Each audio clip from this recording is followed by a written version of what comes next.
फायरसाइडमा आज हामी बहस गर्नेछौँ सर्वोच्च अदालतका प्रधान न्यायाधीश विरुद्धको महाभियोगको प्रस्ताव साँच्चै न्यायालयको सुधारका लागि हो वा केवल लेनदेन र अदालतमा विचाराधीन मुद्दा मत्थर पार्ने प्रयत्न मात्रै। सत्तारूढ गठबन्धनको भविष्य मात्र होइन, मुलुकको वैदेशिक सम्बन्धमाथि नै चिन्ता खडा गरेको एमसीसी विवाद कसरी हुन्छ समाधान? ध्रुवीकृत राजनीतिले कतै सरकारले घोषणा गरेको स्थानीय तहको निर्वाचनलाई समेत असर गर्ने त होइन? सत्तारूढ दलका 98 सांसदले आइतबार एकाएक प्रधान न्यायाधीश चोलेन्द्र शमशेर राणा विरुद्ध संसद सचिवालयमा महाभियोगको प्रस्ताव दर्ता गरे। संवैधानिक बाटोबाट आएको व्यक्तिलाई संवैधानिक बाटोबाट निकासमा जान तयार छु भन्ने अभिव्यक्तिहरू थिए। अब संविधानको प्रक्रिया सक्रिय भएको छ। न्याय क्षेत्र झन विवादित हुने, झन अराजक हुने, झन त्यो चाहिँ अन्यलग्रस्त हुने स्थिति देखिएपछि अमेरिकी अनुदान सम्झौता एमसीसी संसदबाट अनुमोदनको विषय पेचिलो बनेको र त्यही विषयको अन्योलले संसद समेत पस्न नसकेका बेला महाअभियोगको प्रस्तावले राजनीति तरङ्गित बनेको छ। नेकपा एमाले यो महाभियोगको प्रस्तावसँग पुरै बेखबर छ। न्यायालयको स्वच्छताको लागि भन्दै प्रधान न्यायाधीशको बहिर्गमनको माग राखेर 3 महिनाभन्दा बढी समयदेखि कानुन व्यवसायले थालेको आन्दोलनबारे मौन प्राय दलहरूको यो कदमलाई कतिले स्वागत गरेका छन् भने कतिले संशयको दृष्टिले हेरेका छन्। नेपालमा नियन्त्रित अस्थिरता सिर्जना गर्ने उद्देश्य अन्तर्गत यो कदम अगाडि बढाइएको। अर्कोतर्फ सत्तारूढ गठबन्धनको भविष्यमै प्रश्न खडा गरेको एमसीसीलाई सरकार र सरकारमा रहेका दलहरूले कसरी अघि बढाउँछन् भन्ने विषय थप जटिल बनेको छ। यो विषयको बारेमा हामी अझै पनि छलफल चलाइरहेका छौँ। विषयवस्तुमा प्रवेश गर्न पनि चाहिरहेका छौँ। जनताको भावना के छ त्यो पनि बुझ्न खोजिरहेका छौँ। अमेरिकाको बारम्बारको ताकेता र एमसीसी अनुमोदन गराउने प्रधानमन्त्री शेरबहादुर देउवाको जोडबलले एकातिर नेपालको संसदको सार्वभौमिकतामाथि हस्तक्षेप भएको बुझ्नेहरू पनि नभएका होइनन्। अर्कोतर्फ राष्ट्रिय मुद्दाहरूमा दलहरूको आफ्नै स्वार्थ अनुरूप लेनदेन भएको शङ्काहरू पनि प्रशस्त उब्जिएका छन्। न्यायालय विवादमा 3.5 महिना चुप रहेका सत्तारूढ दलहरू महाभियोगको प्रस्तावमा किन र कसरी तयार भए?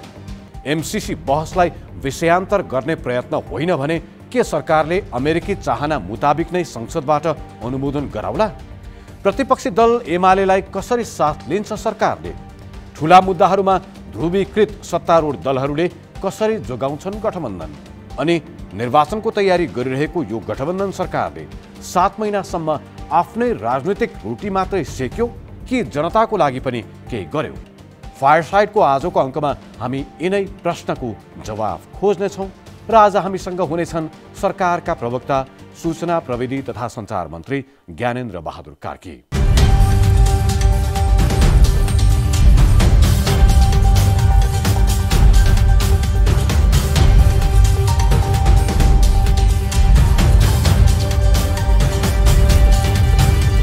Nepal Telecom presents Fireside.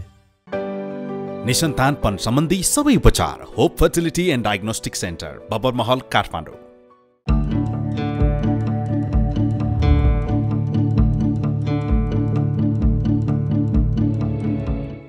Nepali कांग्रेसका नेता मन्त्री ज्ञानेन्द्र बहादुर कार्की शेरबहादुर देउवा नेतृत्वको सरकारमा 2074मा अर्थमन्त्री थिए।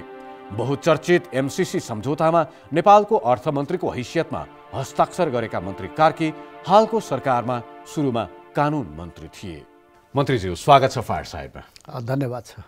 गठबन्धन सरकारको प्रवक्ताको भूमिकामा हुनुहुन्छ, सञ्चार मन्त्रीका हुनका साथै अब अहिले विभिन्न विषयहरू सतहमा यसरी आए कि सरकारलाई म्यानेज गर्न बडा अप्ठ्यारो परेको जस्तो देखिन्छ। एमसीसीको एउटा मुद्दा छँदै थियो, त्यसमाथि अब महाभियोगको प्रसङ्ग छ। जनताका लागि काम गर्नुपर्ने सरकारले कति गर्यो गरेन आफ्नो ठाउँमा छ।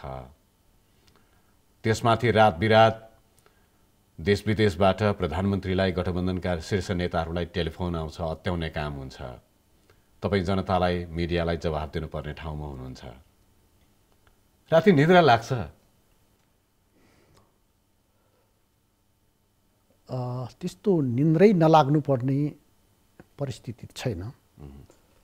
तर मुलुकलाई जनताको जुन अभिलाषा छ त्यो अभिलाषा अनुसार डोराउने दायित्व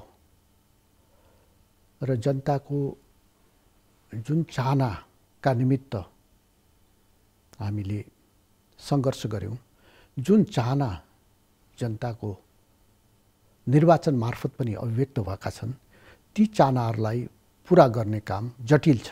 त्यो जटिलताका बीच तपाईहरूलाई कति चयन छ, कति आनन्द छ, कति सजिलो छ? मुलुकको परिस्थितिलाई मैले मात्रै होइन सबैले मूल्याङ्कन गरिराखेका छन् र जुन बेला गठबन्धनको सरकार निर्माण भयो त्यो बेला एउटा विशेष परिस्थितिमा र विशेष उद्देश्यका निमित्त यो गठबन्धनको सरकार निर्माण भएको। यो गठबन्धनको सरकार निर्माण भइसकेपछि अहिले संविधानको रक्षा भएको छ, पद्धतिले फङ्सन गरेको छ। कुन पद्धति? संविधानले जुन परिकल्पना गरेको लोकतान्त्रिक पद्धति छ, यो पद्धतिले फङ्सन गरेको छ। लोकतान्त्रिक पद्धतिले फङ्सन गरेको छ भन्ने केही आधारहरू दिन सक्नुहुन्छ? जसरी संविधानको आवरणमा संविधानलाई तहस नहस गर्ने, संविधानको भावना विपरीत काम गर्ने काम विगतको सरकारले गरेको थियो, त्यसलाई यो सरकार निर्माण भइसकेपछि संविधानलाई ट्र्याकमा ल्याएको छ, मुलुकको राजनीति ट्र्याकमा आएको छ। अहिले जनताले कानुनी शासन र सुशासनको प्रत्याभूति गरेको अवस्था छ र जनतामा त्यति मात्रै होइन, जनतामा एउटा आशको भावना जागृत भएको अवस्था छ। म त्यसका कडीहरूमा म बिस्तारै जान्छु नै। अहिले एकदमै एकाएक महाभियोगको प्रसङ्ग जोडियो। सर्वोच्च अदालतमा न्यायालयमा स्वच्छता भएन, त्यहाँ व्यथिति एकदमै चुलीमा पुग्यो भन्ने हिसाबले बार एसोसिएसनले कानुन व्यवसायीहरूले आन्दोलन थालेको 3.5 महिना जति भइसक्यो। यो बीचमा कानुन व्यवसायीहरूले सरकारलाई, सांसदहरूलाई, दलका नेताहरूको घर घरमा पुगेर प्रधान न्यायाधीशलाई बहिर्गमनको बाटो देखाउनु पर्यो, दबाब दिनु पर्यो, महाभियोग नै सही त्यसबाट भए पनि उहाँलाई हटाउनु पर्यो भनेर हार गुहार गर्दाखेरि पनि यो 3.5 महिनामा चुप्प लागेर दलहरू बसे, सरकार पनि त्यही हिसाबले बस्यो। अहिले एकाएक आएर महाभियोगको प्रस्ताव दर्ता गर्नुको अन्तर्य चाहिँ के हो, कारण के हो? अदालतमा केही समयदेखि जुन किसिमको असहज परिस्थितिको निर्माण भएको थियो र अदालतको जुन नेतृत्व जसले गरिरहनु भएको थियो, उहाँले न्याय सम्पादन गर्ने काममा पनि प्रभावकारी रूपले काम गर्न नसकेको र साँच्चीकै अदालत असहज परिस्थितितर्फ अगाडि बढ्न लागेको र जनताको आस्था र विश्वासको धरोहर न्यायालय हो र न्यायालयमाथि जनताको विश्वास टुट्ने परिस्थितिको निर्माण भयो भने यसले मुलुकलाई गम्भीर नकारात्मक असर पार्न सक्छ। यिनै पृष्ठभूमिमा त्यो सरकारले हामी सेपरेसन अफ पावरमा विश्वास गर्छौँ। विश्वास मात्रै होइन, त्यो मान्यता अनुसार हामी अगाडि बढ्छौँ र हामीले सरकारकै तर्फबाट पनि न्यायालयको गतिविधिलाई ठिक गर्नका निमित्त न्यायालयका जुन समस्याहरू छन् ती समस्याहरू न्यायालय आफैले नेतृत्वले नै समाधान गरोस् भनेर सरकारले धेरै अवसर पनि दियो, सल्लाह सुझाव पनि दियो र यो परिस्थितिबाट अब न्यायालयलाई हामीले मुक्त गर्न नसक्दाखेरि स्वतन्त्र न्यायालयको जुन मर्म छ त्यो अनुसार न्यायालय अगाडि बढ्न नसक्ने परिस्थितिको निर्माण भएको हुनाले यो बाध्यात्मक परिस्थितिको उपज मात्रै हो र खास गरेर यो सरकारको भन्दा पनि यो न्यायालय संसदहरूको विशेष अधिकारको कुरा हो। न्यायालयभित्र व्यथिति अन्त्य गर्नका लागि जे गर्नुपर्छ भनेर छानबिन समितिहरूले जे सिफारिसहरू गरेको थियो त्यो सिफारिसहरू अनुसार प्रधान न्यायाधीशले आफ्ना कतिपय कुराहरू सुधार्दै जाने, त्यहाँ पद्धतिहरू विकास गर्दै जाने, कुरा त सुरु भइसकेका थियो। सुरुमा तपाईँहरू चुपचाप रहनुभयो, न्यायालयको कुरा न्यायालयले बाटै समाधान हुनुपर्छ भनेर, महाभियोग लाउनुपर्छ भनेर बार एसोसिएसनले बारम्बार भनेको थियो। आन्दोलन आज अद्यापै जारी छ, तपाईँहरूले केही बोल्नु भएन। आज अदालतमा विचाराधीन कुनै एउटा अमुक मुद्दा सतहमा आउने स्थिति देखिएपछि तपाईँहरू महाभियोगको बाटोमा अगाडि बढ्नुभयो भन्ने आरोप गलत हो?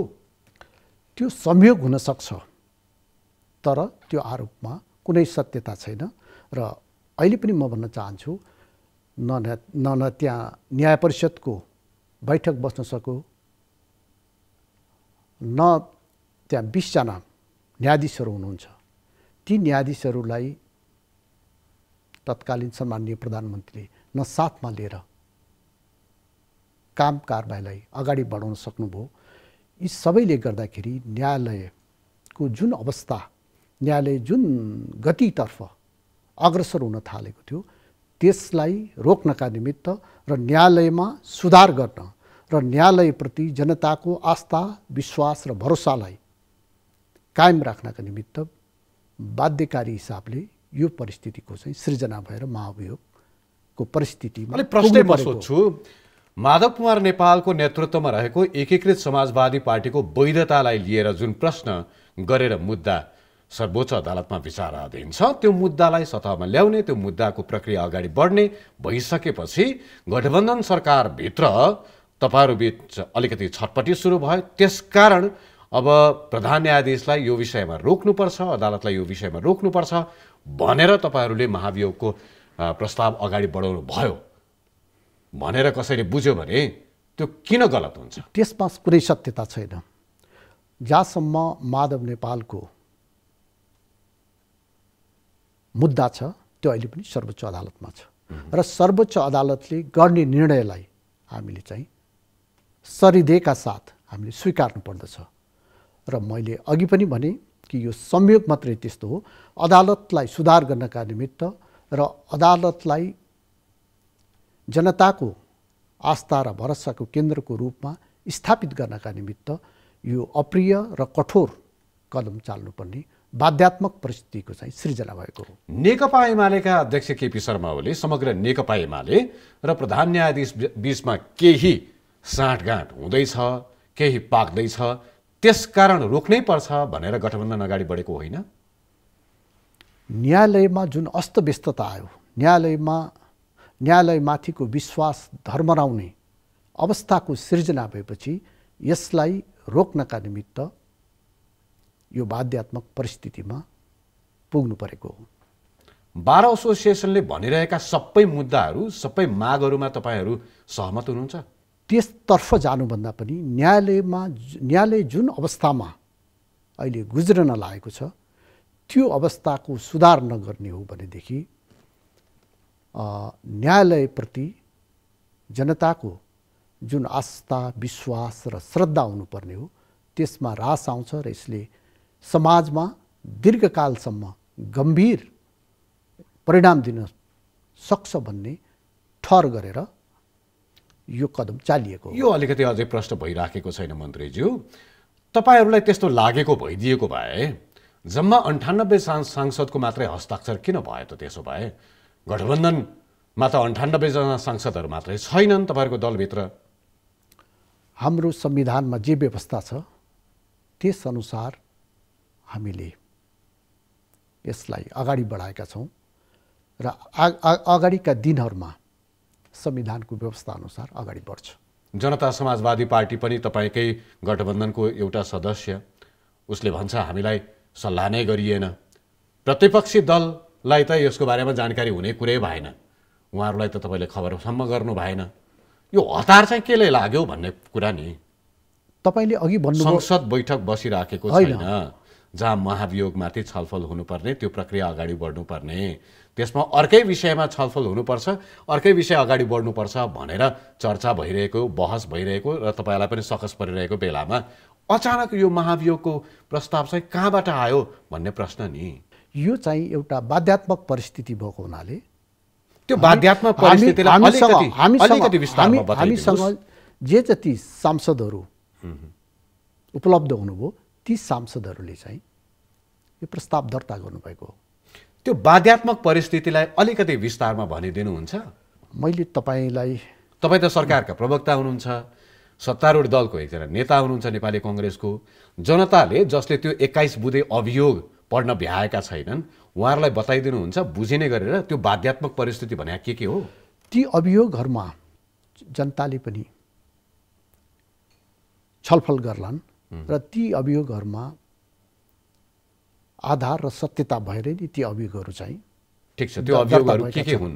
त्यो बाध्यात्मक परिस्थिति भनेर जसरी व्याख्या गर्नुभयो, मूल रूपले जुन संवैधानिक मर्यादा अनुसार सर्वोच्च अदालतको जुन मर्यादा छ त्यो मर्यादालाई स्थापित गर्न नसकेको र न्याय सम्पादनलाई कमजोर बनाउने दिशामा सर्वोच्च अदालत अगाडि बढेको र सर्वोच्च अदालतको नेतृत्वले आफ्ना सहकर्मी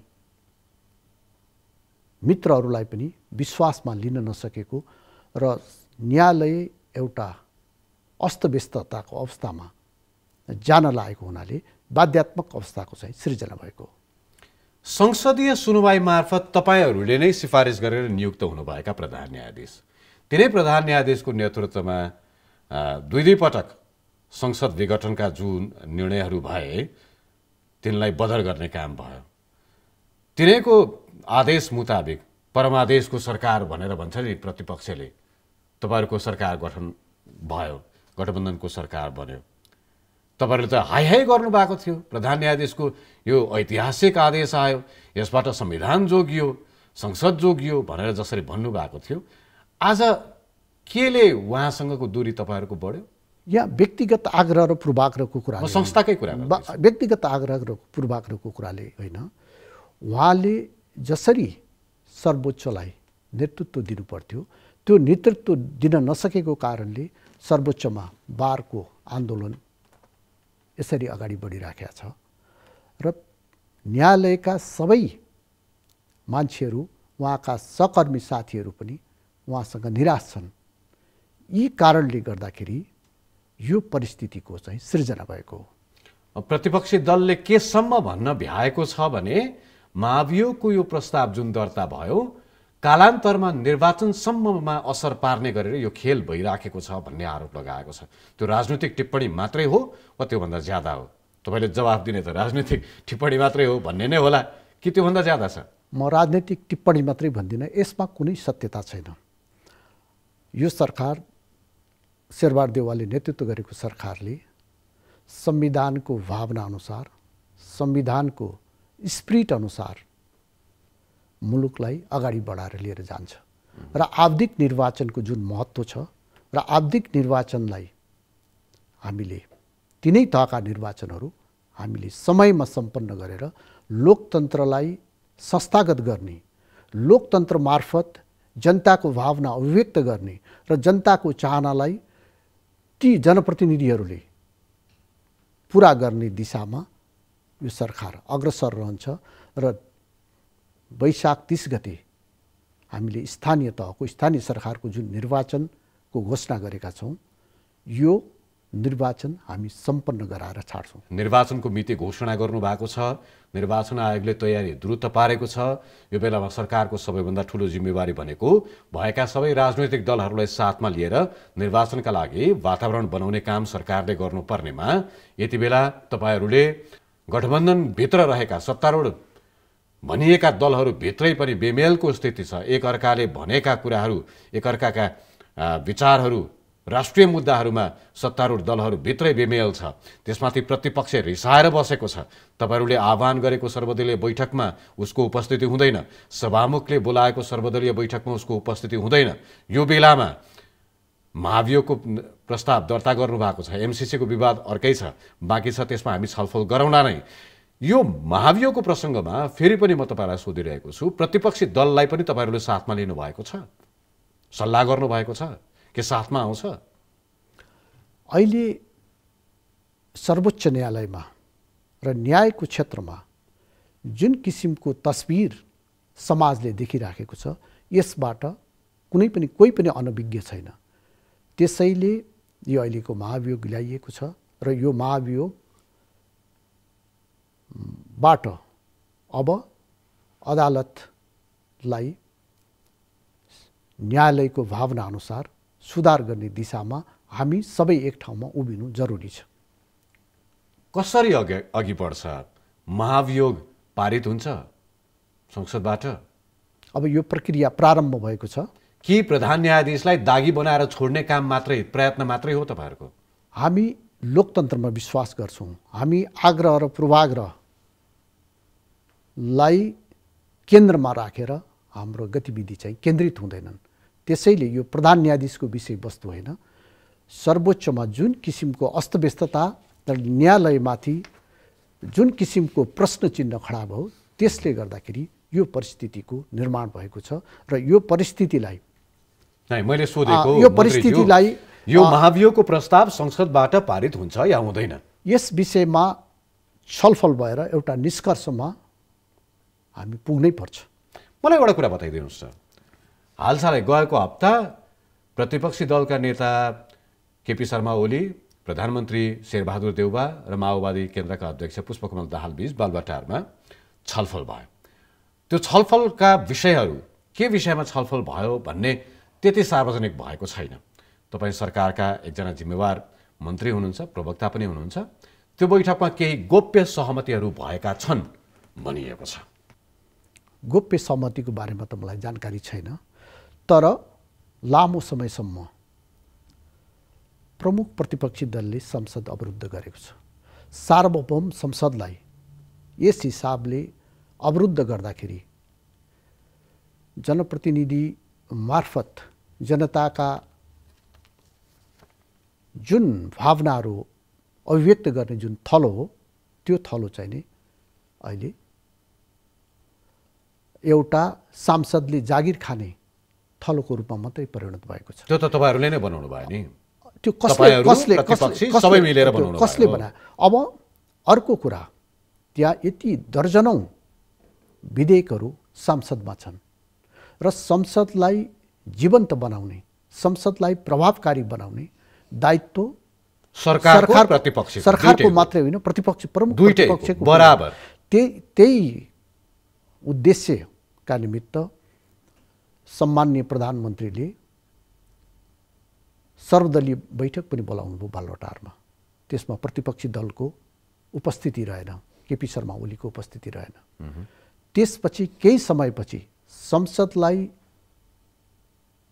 चालु गरेर जनताका समस्याहरूका समाधानका निमित्त त्यही छलफल गरौँ भन्ने उद्देश्य राखेर संसदलाई सुचार गर्नका निमित्त प्रधानमन्त्री आफै बालकोट जानुभयो, तर पनि संसद चाहिँ सुचारू भएन। त्यसपछि बालुवाटारमा जुन मिटिङ भएको छ, त्यो मिटिङ मुलुकको विकसित राजनीतिक घटनाक्रममा यसलाई म एउटा सकारात्मक रूपमै लिन्छु र त्यो मिटिङले एउटा आइस ब्रेक गरेको छ। आइस ब्रेक मात्रै कि केही आइस ब्रेक गरेको छ र अब म आशा गर्दछु कि संसद चालु होला र संसदमा महत्त्वपूर्ण विधेयक एकतर्फ छन् भनेदेखि अर्कोतर्फ एमसीसी जस्तो संवेदनशील विषय छ, त्यसलाई पनि एउटा हामीले किनारामा पुर्याउनु पर्नेछ, निष्कर्षमा पुर्याउनु पर्नेछ। यी सबैका निमित्त मुलुक आफ्ना विचार राखेर सहमतिका आधारमा अगाडि बढ्नका निमित्त त्यो बालुवाटारको मिटिङले परिणाम दिन सक्यो भने त्यो मिटिङ सार्थक हुन सक्छ। बालुवाटारको एउटा मिटिङको कुरा एक थरी कुरा भयो। यो कार्यक्रम प्रसारण भइरहँदाखेरि नेकपा एमालेको संसदीय दलको बैठकको निर्णयहरू पनि आइसक्ला। नेकपा एमालेले अहिलेसम्म भनेको कुरा संसदमा यो प्रस्तावका बारेमा प्रतिरोध गर्छ, विरोध गर्छ एमालेले भनिराखेको छ। त्यसो भयो भने के हुन्छ? सरकारले अघि सारेका हरेक कदमहरूमा, सरकारले टेबल गरेका हरेक प्रस्तावहरूमा प्रतिपक्षको विरोध, बाहिर पनि विरोध, तपाईँहरूले त्यसलाई सफल बनाउन नसक्ने स्थिति भयो भने यो सरकारले पनि आफ्नो अनुहार त देखाएर बस्न सक्दैन नि, हैन? सरकार चाहन्छ संसद चलोस्, संसदमा उहाँहरूका के कुराहरू छन् त्यो कुराहरू राख्नुहोस्। 6 महिनादेखि संसदलाई यसरी बन्धक बनाएर राख्नु प्रतिपक्षले भोलि इतिहासलाई र भोलि नेपाली जनतालाई उसले जवाफ दिने ठाउँ पनि राख्नुपर्दछ। त्यसैले संसद खुलाएर उहाँहरूका जे विचारहरू हुन्, उहाँहरूले गर्न खोजेको कुराहरू के हो, त्यो चाहिँ संसदमा उहाँहरूले राख्नु पर्यो। ठिक छ, 4 गते बैठक बोलाइएको छ संसदको, के होला त्यसमा हामी जाउँला नै। अलिकति तपाईँ त उति बेला 2074 एमसीसी सम्झौतामा हस्ताक्षर गर्दाखेरि तपाईँ आफै हस्ताक्षरकर्ता, शेरबहादुर देउवा नेतृत्वको सरकारमा तपाईँ अर्थमन्त्री हुनुहुन्थ्यो। त्यो सम्झौतालाई लिएर आज व्यापक बहस छ, तपाईँहरूको गठबन्धन दलभित्र पनि बहस छ, जनस्तरमा पनि व्यापक बहस छ। यसको पक्षमा आवाजहरू आइ नै रहेका छन्। यो सम्झौता राष्ट्रघाती हो भन्ने आवाज प्रबल छ उत्तिकै, पक्षमा जति आवाज छ त्यतिकै प्रबल राष्ट्रघाती हो भन्नेहरूको पनि छ। तपाईँ हस्ताक्षरकर्ता भएका नाताले आज जनतालाई बुझाउनु पर्ने जिम्मेवारीमा तपाईँ पनि हुनुहुन्छ। के साँच्चै तपाईँले हस्ताक्षर गर्दाखेरि त्यो पढ्नु भएको थिएन भनेर प्रश्न गर्नेहरू पनि छन्। यो प्रश्न तपाईँलाई जस्ताको तस्तै सोधियो भने तपाईँको जवाफ आउला। तपाईँले हस्ताक्षर गर्दाखेरि त्यो सम्झौता साँच्चै राम्रोसँग पढ्नु नभएको भएर आज बहस भइरहेको हो? मैले हस्ताक्षर गरे हो र मैले नेपाली काङ्ग्रेस एमसीसीको बारेमा स्पष्ट छ।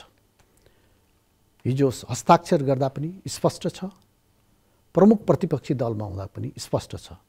एमसीसी राष्ट्रको हितमा छ।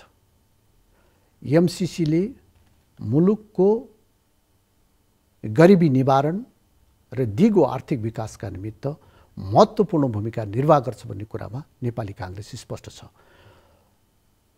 र जो मान्छेले अहिले एमसीसीको बारेमा भ्रम सिर्जना गरेका छन्, मलाई होइन, ती भ्रम सिर्जना गर्ने मान्छेलाई तपाईँ प्रश्न गर्नुहोस्, उनीहरूले एमसीसी पढेका छन् कि छैनन्। अहिले सुन्नुहोस्, हामी प्रतिपक्षी दलमा हुँदाखेरि संसदमा मैले बोलेको छु कि यो हस्ताक्षरकर्ताको हैसियतले शेरबहादुर देउवाको नेतृत्वको सरकारको अर्थमन्त्रीको एमसीसीमा मैले हस्ताक्षर गरेको हुनाले हस्ताक्षरकर्ताको हैसियतले यसको जिम्मेवारी म लिन्छु भनेर मैले भनेको छु।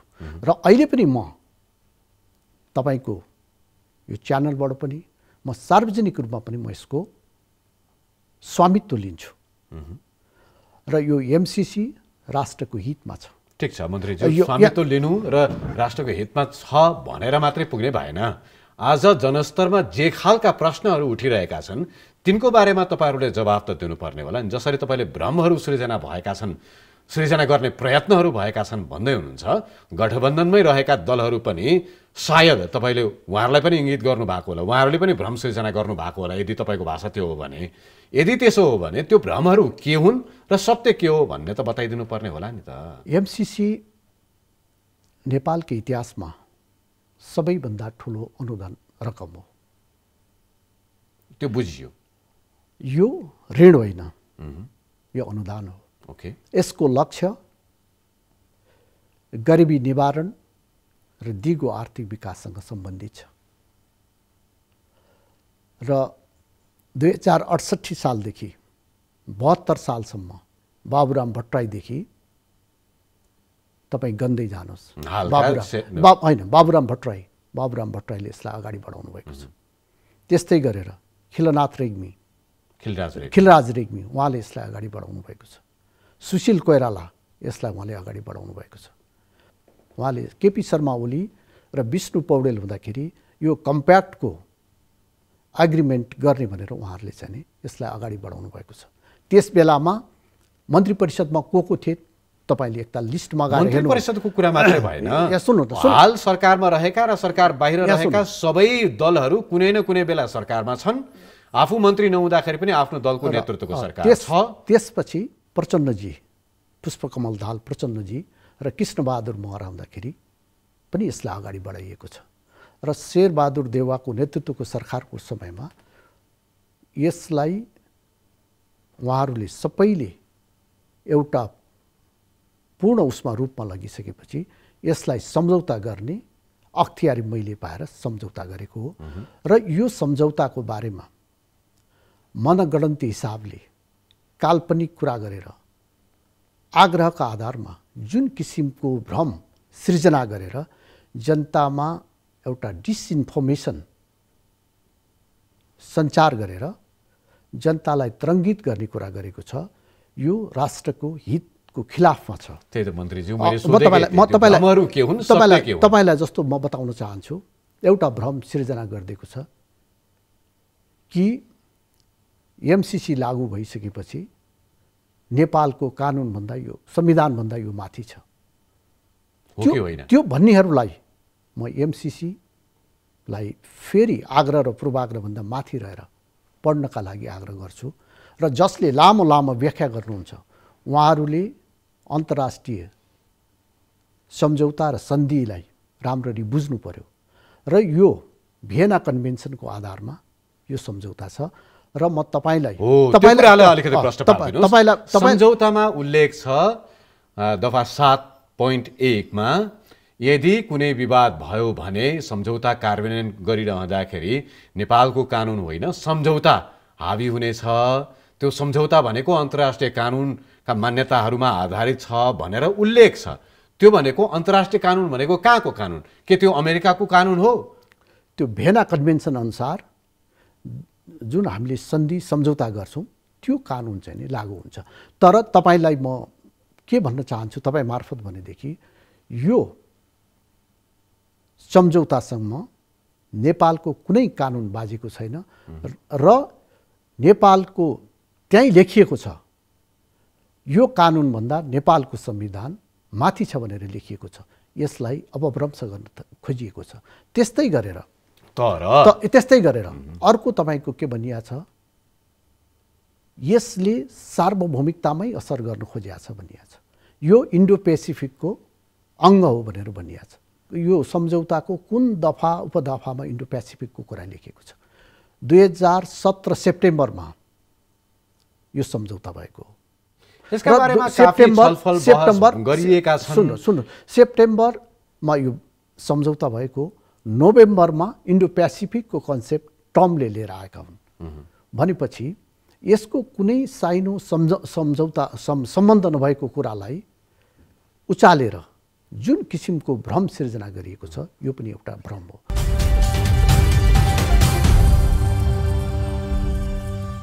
Presented by Nepal Telecom, राष्ट्रको सञ्चार। Brought to you by Mega Bank Nepal Limited, विश्वास जित्दै अघि बढ्दै। निसन्तानपन सम्बन्धी सबै उपचार hope fertility and diagnostic centre, Babar Mahal, Kathmandu.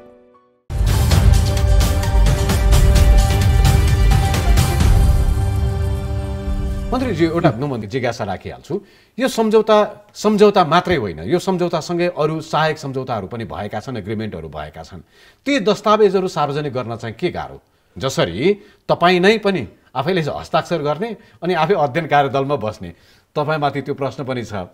त्यो कार्यदलमा रहेका अर्का नेता झरनाथ खनालले सार्वजनिक रूपमै भन्नुभएको छ 6-7वटा अरू दस्तावेजहरू यस्तो फेला पर्यो जसले अझै प्रमाणित गर्छ यो राष्ट्रहित विपरीत छ भनेर।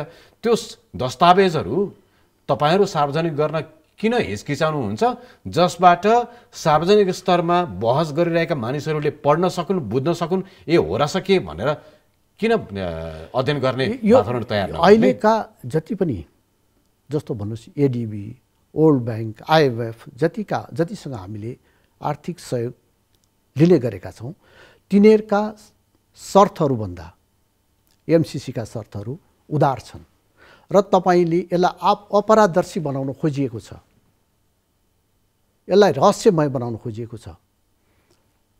हरेक यो पारदर्शी छ। मेरो प्रश्न यो पारदर्शी छ। यसलाई तपाईँले अरू सहायक के डकुमेन्टहरू हुन्छन् नि, ती डकुमेन्टहरू, ती दस्तावेजहरू सार्वजनिक गर्न चाहिँ किन अप्ठ्यारो? सार्वजनिक कहाँ गर्न अप्ठ्यारो छ? तपाईँले त्यो वेबसाइटमा गएर हेर्नुहोस्, तपाईँले चाहिँ नि विदिन ए मिनट तपाईँले सब कुराहरू पाउनुहुन्छ। र यो 5 वर्षमा कम्प्लिट हुनुपर्ने परियोजना, यो परियोजना अमेरिकाले दिएको परियोजना त्यो कार्यदलमा रहेका सदस्य झरनाथ खनालले भन्नुभएको दस्तावेज चाहिँ के हो? होइन, उहाँले आग्रह पूर्वाग्रह के बुझेर उहाँ भन्नुहुन्छ त्यो मलाई थाहा छैन, कसका निमित्त उहाँ भन्नुहुन्छ त्यो मलाई थाहा छैन। तर यो आयोजना 5 वर्षमा कम्प्लिट हुनुपर्ने आयोजना 4 वर्ष 4.5 वर्षसम्म हामी बहसमै छौँ। यसले हाम्रो विकासप्रतिको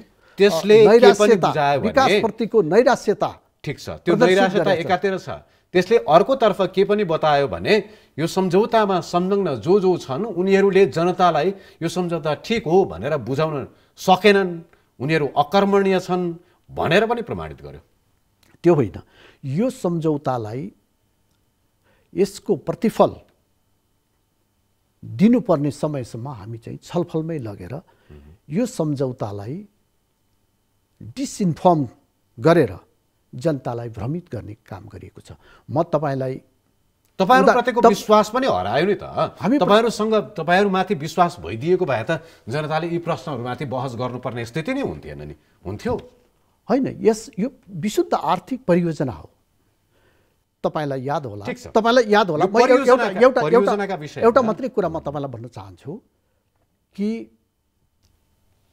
हाम्रो देशको विकासका बाधा के हो भनेर हामीले अध्ययन गर्यौँ। अध्ययन गर्दाखेरि 4वटा बाधकहरू देखिए। त्यसमध्येमा ऊर्जाको क्षेत्र र सडकको क्षेत्रमा हामीले सुधार नगरिकन मुलुकको गरिबी र मुलुकलाई दिगो आर्थिक विकासतर्फ अग्रसर गराउन सकिन्न भनेर हामीले पहिचान गरेर विद्युत प्रसारण लाइन र सडक स्तर उन्नतिका निमित्त हामीले नै माग गरेका यी आयोजनाहरू हुन् र यी आयोजनामा एमसिसीले अनुदान रकम चाहिँ प्रदान गरेको र अहिले जुन बेला चरम विद्युतको लोड सेडिङको अवस्था थियो त्यो बेलाभन्दा अहिले हामीसँग वर्षायाममा विद्युत हामीले खपत गर्ने परिस्थितिमा हामी पुगेका छौँ र अर्कोतर्फ 2 वर्षमा अहिले जुन किसिमले ऊर्जामा लगानी भइरहेको छ, जुन प्रगति भइराखेको छ, अब 2 वर्ष बीचमा जुन विद्युत बजारमा आउँछ त्यो विद्युत सुक्खायाममा पनि खेर जाने अवस्थामा छ। त्यसलाई हामीले चाहिँ निर्यात गर्नु जरुरी छ। यहाँ कस्तो भ्रम सिर्जना गरिएको छ भनेदेखि भारतको सहमति लिनुपर्ने भनेर भनिएको छ। बुटौलदेखि गोरखपुरसम्मका निमित्त ट्रान्समिसन लाइन बनाउनका निमित्त हामीले कसरी यसलाई बनाउने गोरखपुरमा बनाउनका निमित्त भारतसँग एग्रिमेन्ट गर्नुपर्ने छ। त्यो एग्रिमेन्ट पनि भइसकेको छ। यस्ता किसिमका भ्रमहरू छरेर जनतालाई सृजना हुने कारण चाहिँ कस्तो हुँदो रहेछ भने मन्त्रीज्यू, म अर्को सिराबाट तपाईँलाई प्रश्न गरौँ। तपाईहरूले डकुमेन्टहरू सार्वजनिक गर्नुहुन्न। एउटा आधार त केबाट पनि देखिन्छ भने प्रधानमन्त्रीका हैसियतमा र नेपाली कांग्रेसको सभापतिका हैसियतमा र माओवादी केन्द्रका अध्यक्षका हैसियतमा पुष्पकमल दाहाल सहित 2 जना मिलेर अमेरिकामा एमसिसीलाई लेखेको पत्र असोजमा लेख्नुभयो। त्यो पत्र सार्वजनिक हुँदैन, हामीले पत्र लेखेका छौँ भनेर प्रधानमन्त्रीले कुनै एउटा पत्रकार सम्मेलनमा फ्याट्ट बताइदिनुहुन्छ। त्यो पत्रका बारेमा फेरि गठबन्धनकै जो हस्ताक्षरकर्ता हुनुहुन्छ, पत्रका हस्ताक्षरकर्ता दाहाल रिसाउनुहुन्छ। त्यसका बारेमा रातारात गफ गर्नका लागि भनेर बालुवाटार पुग्नुहुन्छ। किन सार्वजनिक गर्नुभयो तपाईँले भन्नुहुन्छ। अनि त्यो पत्र यसरी सार्वजनिक हुन्छ कि तपाईँ सरकारका प्रवक्ता, तपाईँको हात परेन होला त्यो पत्र पत्रकारको हातमा पर्यो। मार्फत कसका भने प्रधानमन्त्री पत्नीका हातबाट पत्रकारका हातमा त्यो पत्र सार्वजनिक हुन्छ। त्यो पत्रमा उल्लेखित विवरणका बारेमा पनि गठबन्धनका नेता जो हस्ताक्षरकर्ता हुनुहुन्छ पुष्पकमल दाहाल, उहाँको व्याख्या बयान फेरि फरक पर्छ। अनि तपाईँहरूले पारदर्शी हुनुहुन्छ, यो सम्झौता पारदर्शी छ, यो राष्ट्र हितमा छ भनेर विश्वास गर्ने वातावरण तपाईँहरूले कसरी तयार पार्नु भएको छ? तपाईँले अहिले जुन कुरा अभिव्यक्त गर्नुभयो, यो पत्र लेख्न सकिन्छ, तर जसरी सार्वजनिक भयो भनेर तपाईले जहाँ आक्षेप गर्नुभयो, आक्षेप होइन, देखिएको तथ्य हो। त्यो चाहिँ एकदमै निराधार छ।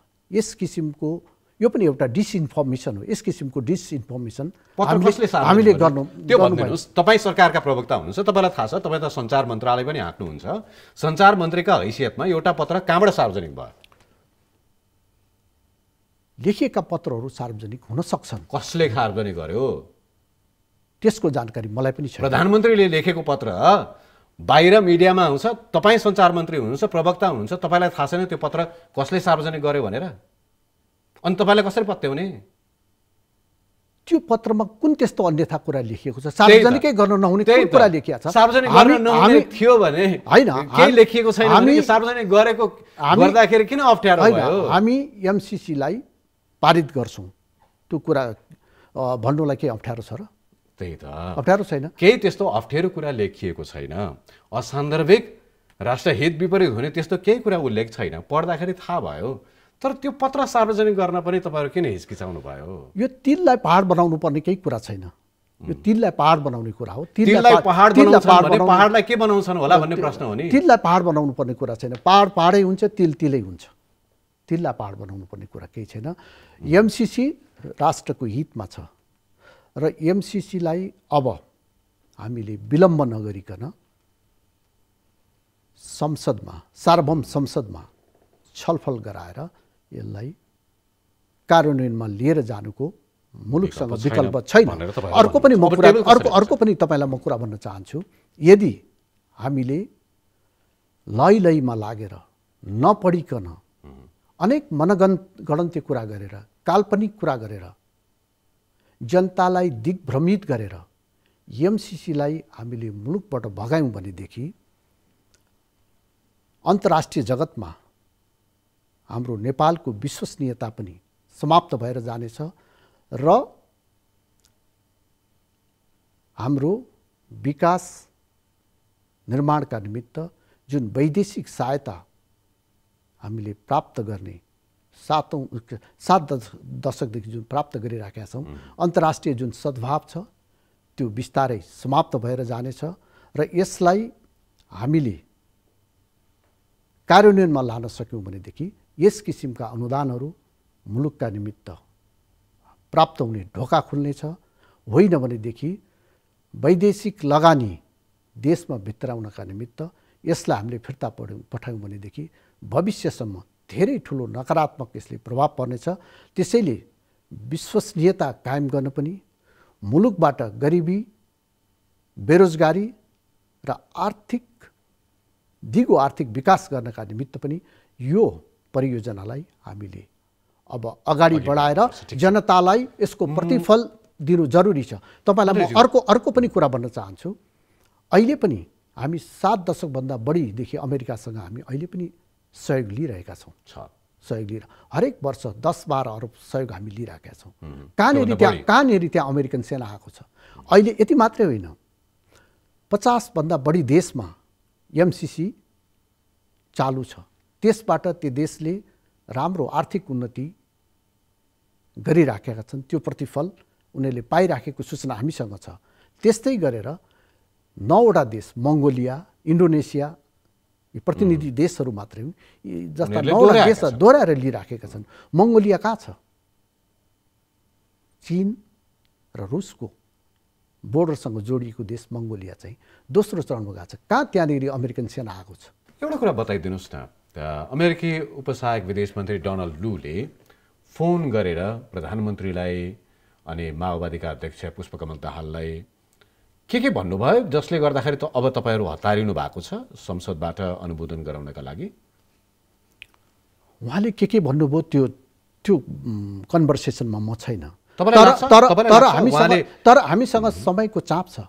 हामीले 5 वर्षभित्रमा पुरा गर्नुपर्ने योजना 4.5 वर्ष हामी चाहिँ मनगणन्ती कुरा गरेर जनतालाई दिग्भ्रमित गरेर मात्रै हामी बसिराखेका छौँ भनेदेखि अब स्वाभाविक रूपले कि योजनाको भविष्यलाई हामीले अन्यलमा पार्नु पर्यो कि यो योजनाबाट मुलुकलाई प्रतिफल दिनु पर्यो। हामीसँग दुईटा भन्दा तेस्रो हामीसँग चाहिँ चोइस छ। त्यो त ठिक छ, तेस्रो चोइस त्यो त ठिक छ। सम्झौताका बारेमा छलफल हुनु, बहस हुनु त एक हिसाबले सकारात्मक पनि हो। तर मैले जान्न चाहेको के उहाँले फोन गरेर नेपालका प्रधानमन्त्री, नेपालका अरू नेताहरूलाई दबाब दिने शैलीमै बोल्नु भएको हो, भन्नुभएको हो यो अनुमोदन गरेन भने नेपालले मूल्य चुकाउनु पर्छ भनेरै भन्नुभएको हो?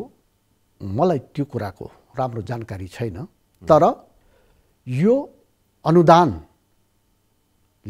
हाम्रो गरिबी निवारण र दिगो आर्थिक विकासमा सहयोग पुर्याउँछ र जुन दाताले अमेरिकाले दिएको छ उसले यो के गर्छौ भनेर सोध्नुलाई यसलाई हामीले चाहिँ दबाबको रूपमा म चाहिँ लिन चाहन्न।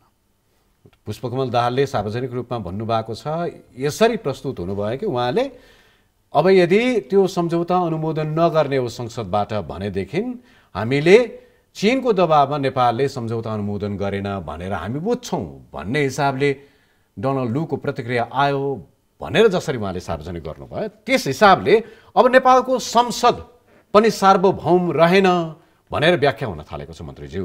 नेपालको संसदलाई सार्वभौम, अर्काले त सार्वभौम भइस् भनेर सार्वभौम हुने, हामीले सार्वभौम बनाउने कसरी प्रमाणित गर्नुहुन्छ? के संसदमा त्यो सम्झौतामाथि दफावार छलफल भएर अगाडि बढ्छ कि टेबल हुने बित्तिकै पारित हुनका लागि अनुमोदन गर्नका लागि अगाडि बढ्छ? अब यो लैलैमा लागेर यसको विरोध गर्ने होइन, लैलैमा लागेर एउटा जनतालाई दिग्भ्रमित गर्ने अभियानमा लाग्ने होइन। यसको बारेमा सार्वभौम सम्पन्न जनताले चुनेको सार्वभौम संसदमा यसका हरेक दफामा छलफल गरेर यो मुलुकको लागि आवश्यक छ भनेदेखि लिनु पर्यो, मुलुकको लागि आवश्यक छैन भनेदेखि संसदलाई त्यो अधिकार छ, म लिन्न भन्ने अधिकार छ। अब त्यो 55 अर्ब रुपियाँ बराबरको सम्झौता संसदमा टेबल होला, त्यो टेबल भइरहँदाखेरि सभामुखको भूमिका के हुन्छ, माओवादीको भूमिका के हुन्छ, एकीकृत समाजवादीको भूमिका के हुन्छ, नेकपा एमालेको भूमिका के हुन्छ भन्ने बारेमा पनि उत्तिकै प्रश्नहरू छन्। अब यो तपाईँले गठबन्धनको धेरै अगाडिदेखि कुरा, हामी 5 दलका, हामी 5वटा विचार छन्, हाम्रो आफ्ना आफ्ना मान्यताहरू छन्, तर राष्ट्रको हितका निमित्त हामी एक ठाउँमा उभिनुपर्छ। लोकतन्त्रका निमित्त, राष्ट्रियताका निमित्त, स्वाधीनताका निमित्त, स्वतन्त्रताका निमित्त, भौगोलिक अखण्डताका निमित्त हामी एक ठाउँमा उभिनुपर्छ। माओवादी र एकीकृत समाजवादीको स्ट्यान्ड के हुन्छ? के तपाईँहरूको स्ट्राटेजी अनुसार तपाईँहरूले टेबल गर्नुहुन्छ, संसदमा सभामुख र माओवादी र एकीकृत समाजवादीका सांसदहरूको अनुपस्थितिमा त्यसमा छलफल हुन्छ र अनुमोदन हुन्छ, वा अरू केही सिन तपाईँहरूले क्रिएट गर्दै हुनुहुन्छ? मलाई लाग्छ यो टेबल हुन्छ र यसमा सबैले आफ्नो धारणा संसदमा राख्नु पर्यो, संसदमा आफ्नो धारणा राख्नुहुन्छ र एउटा निष्कर्षमा पुगेर यो अगाडि बढ्छ, अनुमोदन हुन्छ। अनुमोदन यो मुलुकका लागि आवश्यक छ। यो अनुमोदन गर्नका लागि तपाईँहरू बीचमा समझदारी भइसकेका छ? नेपाली काङ्ग्रेस एमसिसीको बारेमा स्पष्ट छ। हिजो हामी प्रतिपक्षमा आउँदा पनि हाम्रो त्यही दृष्टिकोण थियो, आज पनि हाम्रो त्यही दृष्टिकोण छ र नेकपा एमालेको पनि हिजो सरकारमा आउँदाखेरि एउटा दृष्टिकोण र सरकार विपक्षमा आउँदाखेरि राष्ट्रिय मुद्दामा अर्को दृष्टिकोण होला भन्ने कुरा मलाई चाहिँ विश्वास छैन। त्यसो भए 4 गतेको संसदको बैठकमा एमसिसी सम्झौता छलफलका लागि टेबल हुन्छ। अब हामीसँग समयको धेरै चाप छ, त्यसले गर्दाखेरि संसदमा टेबल हुनुपर्छ, छलफल हुनुपर्छ र निष्कर्षमा पुग्नुपर्छ। मन्त्रीज्यू जवाफ त्यो होइन नि। 4 गते टेबल हुन्छ म भनिराखेको छु त, टेबल हुनुपर्छ म भनिराखेको छु त। सभामुखको भूमिकालाई लिएर पनि तपाईँहरू बीचमा अलिकति असन्तुष्टि छ है, विभिन्न विधेयकहरू पनि रोकिएका छन्, एमसिसी रोकिएकै छ, केही सोचिराख्नु भएको छ? अब अहिले त वास्तवमा तपाईँ सभामुखलाई भन्दा पनि विपक्षी दलले जुन किसिमको भूमिका निर्वाह गरिराखेका छ त्यो चाहिँ नि संसदीय पद्धतिलाई आत्मसात नगरेको, संसदीय पद्धतिलाई निष्प्रभावी बनाउन खोजेको हो कि भन्ने किसिमको शङ्का उत्पन्न भइराखेको छ। किनभनेदेखि संसदलाई बिना कारण यसरी बन्धक बनाउन पाइँदैन, त्यो बुझिन्छ। नेकपा एमालेको नियतमाथि प्रश्नहरू उब्जिराखेकै छन्, बारम्बार उठिराखेकै छ, त्यो एक ठाउँमा छँदैछ। मैले सोध्न चाहेको के सभामुखको निरन्तरताका विषयमा वा त्यसको विपरीतमा पनि तपाईँहरू केही सोचिराख्नु भएको छ? वा गठबन्धनले सोचेको छ वा गठबन्धनभित्र यस्तो किसिमको केही कुरा भएको छ? सभामुख त पुरा कार्यकालका लागि निर्वाचित हुनुभएको छ, उहाँको निरन्तरताको बारेमा प्रश्न गरिरहनुपर्छ जस्तो मलाई लाग्दैन। सायद नेकपा एमाले सभामुखको निरन्तरतामाथि पनि प्रश्न उठाउला। त्यो उसको अधिकारको कुरा हो, उसको सोचाइको कुरा हो। यो सबै परिस्थितिका बीचमा अब निर्वाचनको सङ्घारमा छौँ हामी। सरकारले निर्वाचनको मिति घोषणा गरेका छ, निर्वाचनको चहल पहल पनि एक हिसाबले दलहरूले सुरु गरेका छन्।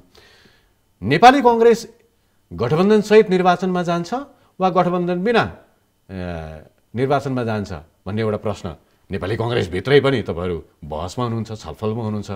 सरकारबाट बाहिर निस्किएर एकचोटि नेपाली कांग्रेसको नेता भएको हैसियतले के भन्नुहुन्छ? हामी मुलुकलाई स्थिरतातर्फ लिएर जान चाहन्छौँ, हामी राष्ट्रिय एकतालाई मजबुत बनाएर लिएर जान चाहन्छौँ।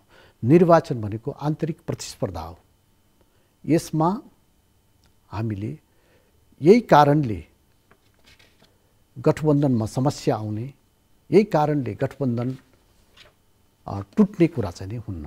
हामी निर्वाचनको बारेमा खुला रूपले छलफल गर्छौँ र गठबन्धन जुन उद्देश्यका साथ निर्माण भएको छ त्यो उद्देश्य पुरा गर्नका निमित्त गठबन्धन अगाडि बढ्छ।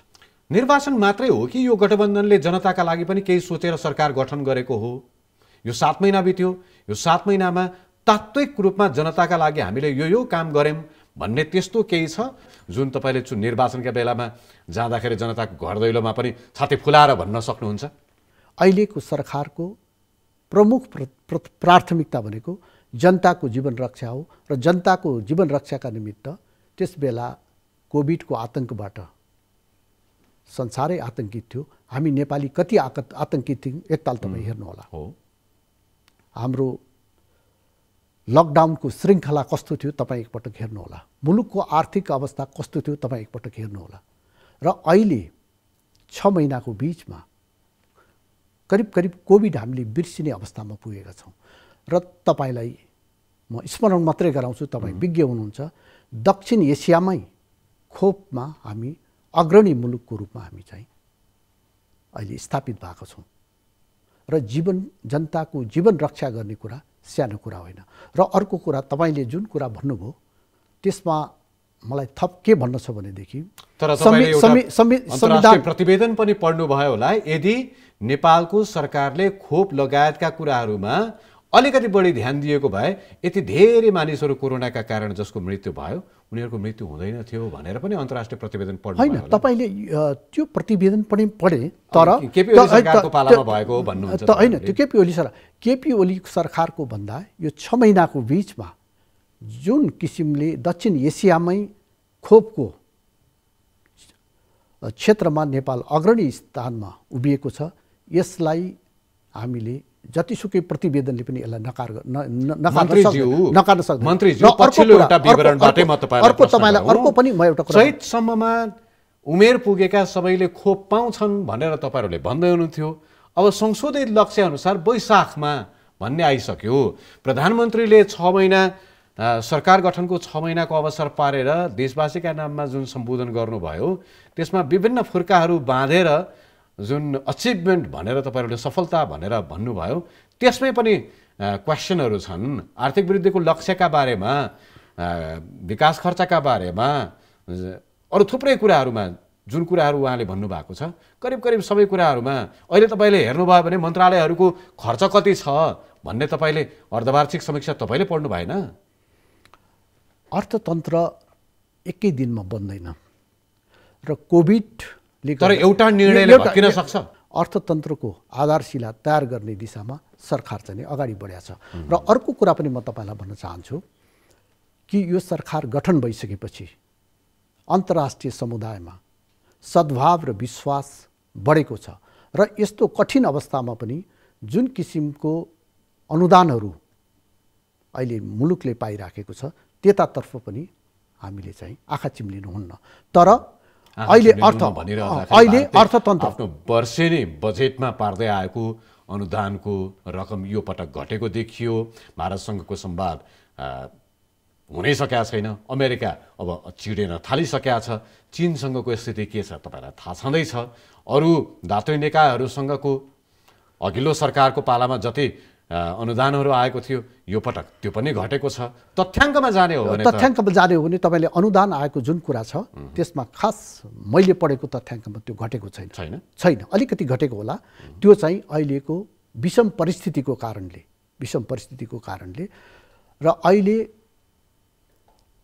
हामीले एमसिसीलाई फिर्ता पठायौँ भनेदेखि अरुण थर्ड फिर्ता पठाउँदाखेरि मुलुक लामो समयसम्म लोड सेडिङको अन्धकारमा बस्नु पर्यो। यसले मुलुकको राष्ट्रिय अर्थतन्त्रमा कति ठुलो नकारात्मक प्रभाव पारेको छ त्यसको विश्लेषण आज सबैले गरेको छ। त्यस्तै एमसिसीलाई अहिले हामीले मनगणन्ते कुराको आधारमा सङ्ख्याको आधारमा फिर्ता पठायौँ भनेदेखि मुलुक श्रीलङ्काको अर्थतन्त्रको बाटोमा जान सक्छ। हामीले अन्तर्राष्ट्रिय समुदायको विश्वास गुमाउन सक्छौँ। जाँदै अन्त्यमा एकदम संक्षेपमा मलाई बताइदिनुहोस्, अनुदानहरूको लाभ प्रयोग गर्दै जनतालाई धनी बनाउने, सम्पन्न बनाउने भन्ने एउटा सपना एकातिर छ।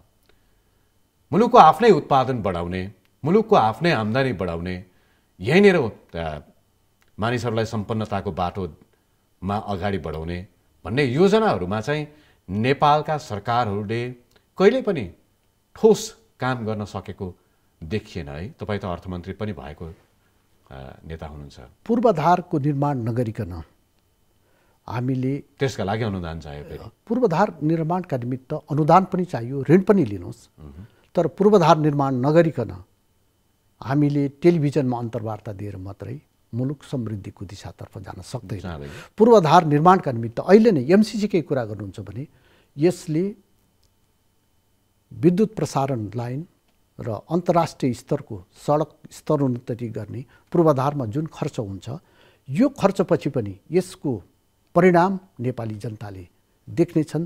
त्यस दिशामा यो बसलाई हामीले केन्द्रित गर्नुपर्छ र पूर्वाधार निर्माण गर्ने, अन्तर्राष्ट्रिय सद्भाव र विश्वासलाई हामीले अभिवृद्धि गरेर लिएर जाने र हाम्रा जति पनि मित्र राष्ट्रहरू छन् तिनीहरू सबैसँग हामीले सहयोग लिएर हाम्रो यति सानो मुलुक छ, यति प्रकृतिले हामीलाई सबै चिज दिएको छ, यो मुलुकका युवाहरूलाई 3D डिफिकल्ट, डेन्जर र डर्टी कामका निमित्त बाहिर जान नपर्ने र मुलुकमै बसेर मुलुकलाई सम्पन्न बनाउने अवसर दिलाउनका निमित्त पूर्वाधारको विकास गर्नुपर्छ।